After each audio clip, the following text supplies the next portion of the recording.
नमस्कार, स्वागत एक बार फिर से आप सभी का आपके अपने ही चैनल हनुमान सेवा परिवार में।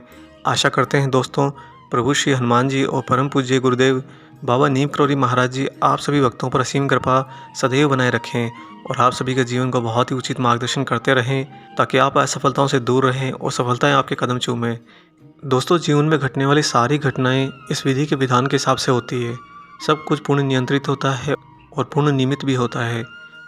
जाहे रचे राम ताहि घटे काम, जैसा राम रचेंगे वैसा ही काम घटेगा, वैसी ही घटनाएं होंगी। फिर भी मनुष्य सारी घटनाओं को दो हिस्सों में बांट देता है, सुख और दुख। सुख मनुष्य को बहुत भाते हैं, बहुत अच्छे लगते हैं, और दुख में तो कौन रहना चाहता है।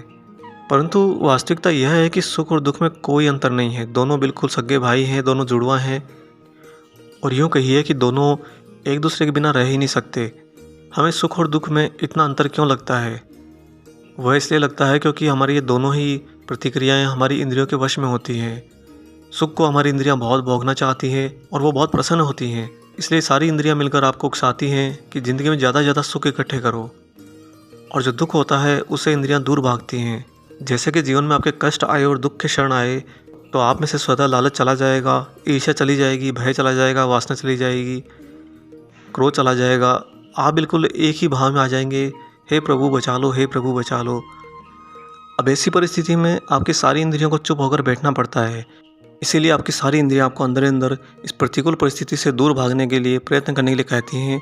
और चूँकि इंद्रियों का सबसे बड़ा सखा, उनका मित्र हमारा मस्तिष्क होता है, अतः वह मस्तिष्क को उकसाते हैं कि वो आपको कहे कि आप जितना जल्दी हो सके इन दुखों से बाहर निकलो और सुख का जीवन जियो। और दूसरी तरफ जब सुख आ जाते हैं जीवन में तो मनुष्य की इंद्रियां बहुत खुश होती हैं। वो पूरा पार्टी मूड में रहती है। उन्हें लगता है कि हर काम में थोड़ा सा लालच डाल दिया जाए, थोड़ी सी ईर्ष्या डाल दी जाए, कोई छोटा निर्धन कम ज्ञान का हो तो उस पर क्रोध कर लिया जाए। ये सारे इंद्रिय भाव सक्रिय हो जाते हैं। इस प्रकार मनुष्य सुख और दुख में अंतर करता है और हमेशा सुख की कामना करता है। लेकिन उस मनुष्य को कभी ये समझ नहीं आता कि जीवन में घटने वाली सारी घटनाएं पहले से निमित्त हैं, पहले से ही होने के लिए अग्रसर हैं। और दूसरी बात कि जब घटनाएं घटती हैं और विपरीत होती हैं तो वास्तव के अंदर प्रकृति उस समय आपके अनुकूल परिस्थिति को ही तैयार कर रही होती है। जैसे कि उदाहरण के लिए एक बालक विद्यालय की छुट्टी होने पर घर की ओर आता है तो पूरे रास्ते वह मन ही मन ये सोचता जाता है कि मुझे बहुत तेज़ भूख लगी है, मुझे खाना मिलेगा या नहीं। और दूसरी तरफ उसी की माँ घड़ी में समय देखकर ये तय कर लेती है कि बालक की छुट्टी हो गई है, वह घर को आ रहा होगा, तो वह पहले से ही भोजन की तैयारी शुरू कर देती है। तो यहाँ पर ये दोनों परिस्थितियाँ आप समझिए, और हम वही मनुष्य हैं। और हम जब एक घटनाक्रम से बाहर निकल कर आ रहे होते हैं तो हमारे मन में बस यही चिंता होती है कि क्या हमारा काम होगा, क्या हमें फल मिलेगा। जबकि वास्तविकता यह है कि दूसरी तरफ ईश्वर हमारे लिए हमारे ही कार्य की सिद्धि और हमारे कार्य का परिणाम दोनों तैयार कर रहे होते हैं। जब आपको यह गूढ़ बात समझ में आ जाएगी, ये सुख और दुख का अंतर बहुत स्पष्ट हो जाएगा, तो आप जीवन में घटने वाली किसी भी घटना से विचलित नहीं होंगे। इसका सबसे जो मुख्य परिणाम आएगा वह यह आएगा कि आपके चित्त में, आपके मन में स्थिरता आ जाएगी।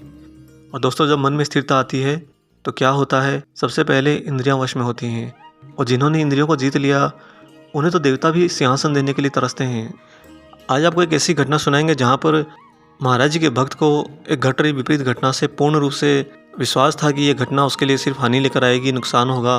परंतु उस घटना के माध्यम से महाराज जी उसके जीवन का उससे भी बहुत बड़ा नुकसान होने से उसे बचा लेते हैं। दोस्तों, आप वीडियो देखते हैं, वीडियो अगर आपको अच्छा लगता है तो वीडियो को लाइक ज़रूर किया कीजिए और वीडियो को ज़्यादा से ज़्यादा शेयर किया कीजिए। जो भी लोग आपसे चिरपरिचित हैं सभी को साझा किया कीजिए ताकि सभी तक महाराज जी का कथा प्रसाद पहुँचे। और जो लोग चैनल पर नए हैं आप चैनल को सब्सक्राइब कर लीजिए, साथ ही बेल आइकन को ऑन कर लीजिए ताकि आने वाले हमारे सारे नए वीडियो आप तक सर्वप्रथम पहुँचें। आइए बिना देरी करे ले चलते हैं दोस्तों आपको इस अद्भुत सी घटनाक्रम पर। बाबा नीम करौरी महाराज जी ने सन 1973 में जब शरीर त्याग दिया, उसके पश्चात कैंची धाम की रौनक ही चली गई। अगले दिन से वहाँ पर भयावह स्थिति हो गई, बिल्कुल सुनसान डरावना सा स्थान हो गया। कोई इक्के दुक्के भक्त वहाँ पर थे और बस कुछ माइयाँ ही वहाँ पर निवास कर रही थी। क्योंकि सभी लोग इसी मृत्यु लोक के बंधन में बंधे थे तो उन सभी को स्वाभाविक मानवीय प्रश्न मन में खाया जा रहा था कि अब इस आश्रम में क्या होगा, क्या ये आश्रम सदा के लिए विलीन हो जाएगा। क्योंकि उन्होंने ये भी पाया कि आसपास के ही लोग जो बहुत नज़दीक रहने वाले होते हैं, तलहटी में रहने वाले होते हैं, जो ही किसी को पता चला कि इस आश्रम में जो मुख्य बाबा हैं बाबा नीम करौरी महाराज जी उन्होंने शरीर त्याग दिया है, तो उन्होंने तो मंदिर की आरती में आना ही बंद कर दिया। उनके हिसाब से तो ये धाम अब किस काम का। भोले वाले लोग यही समझते थे कि ओ बाबा तो चमत्कार करने वालों गयो। क्योंकि दोस्तों लोगों ने महाराज जी को सिर्फ एक चमत्कारी बाबा के रूप में उस समय देखा था और उसी चमत्कार के भय के तले लोग महाराज जी से भक्ति नहीं कर पाते थे, अपितु लोग उनसे प्रसाद की तरह अपनी समस्या का समाधान सिर्फ मांगते थे। और महाराज जी भी देते थे, क्योंकि महाराज जी जानते थे कि जिसको भक्ति नहीं चाहिए उसको तो भौतिकता चाहिए, और जिसे भौतिकता नहीं चाहिए उसे तो स्वतः ही भक्ति मिल जाती है।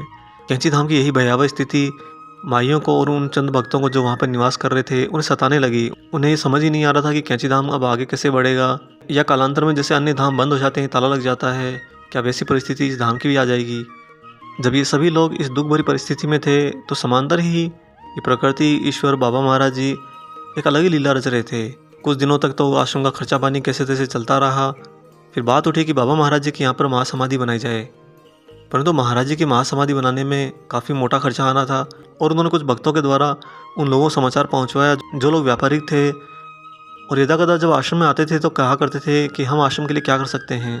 परंतु जो ही उन्हें समाचार के साथ यह भी पता चला कि महाराज जी ने तो शरीर त्याग दिया है, तो सभी के मन फिर गए। सब अपनी ही माया की गठरी को दबोचने में लग गए और आगे बढ़कर उन्होंने कोई सहयोग नहीं किया। जब आश्रम इस बात का पता चला कि आश्रम के लिए कोई सहयोग नहीं कर रहा है, तो बाबा की महासमाधि पर एक बहुत बड़ा प्रश्न चिन्ह लग गया। जब भक्तों के पास में भौतिकता ना हो तो उनके पास में सिर्फ आध्यात्मिक ऊर्जा ही बची होती है। अतः सभी माइयों और भक्तों के पास एक ही चारा बचा था, अंतिम चारा हुआ था बाबा महाराज जी से प्रार्थना करना। वह दिन रात महाराज जी के चित्र के सामने बैठकर कोई रामायण पढ़ता, कोई हनुमान चालीसा सुनाता और कोई भजन गा कर बाबा महाराज को पुकारता। सभी अश्रुपूरित आंखों से दिन रात यही प्रार्थना कर रहे थे कि महाराज जी अब आप ही कुछ कीजिए। उन्हीं 2-4 दिनों के बाद एक ऐसी घटना घटी कि संध्याकालीन में जब एक व्यापारी सेठ अपनी पत्नी और अपने बच्चों के साथ अपनी गाड़ी में कैंची धाम के सामने से निकल रहे थे, जिन्होंने कभी न कैंची धाम का नाम सुना था, ना ही महाराज जी का नाम कभी सुना था, अचानक से कैंची धाम के मुख्य द्वार के 5 कदम आगे ही उनकी गाड़ी खराब हो गई। पहले तो उतरकर उन्होंने गाड़ी का निरीक्षण किया, परंतु उन्हें कुछ समझ नहीं आया और आसपास नज़र दौड़ाई तो वहाँ पर कोई मैकेनिक नहीं था, कोई गैराज नहीं था। अब उनके पास जैसे तैसे रात बिताने के लिए प्रश्न खड़ा हो गया था। उन्होंने सड़क के उस ओर से कैंची धाम में रोशनी देखी तो उन्हें लगा कि शायद यहाँ पर कोई रहते हों जो हमारे रात भर ठहरने का इंतजाम कर दें।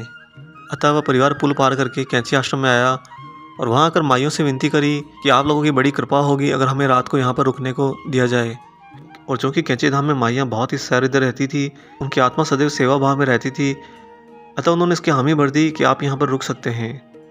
और सेठ का परिवार एक कमरे में विश्राम करने लगा और उनका कमरे का द्वार हल्का सा खुला था, और वहीं बरामदे में बैठी सभी माइयाँ और अन्य भक्त यह चर्चा कर रहे थे नित्य की तरह कि महाराज जी की महासमाधि कैसे बनेगी, क्योंकि जहाँ जहाँ भी समाचार पहुँचाया था सभी व्यापारियों ने धन के सहयोग करने से मना कर दिया, और धन भी कुछ नियमित खर्चे की तरह नहीं था, काफ़ी बड़ी संख्या में चाहिए था।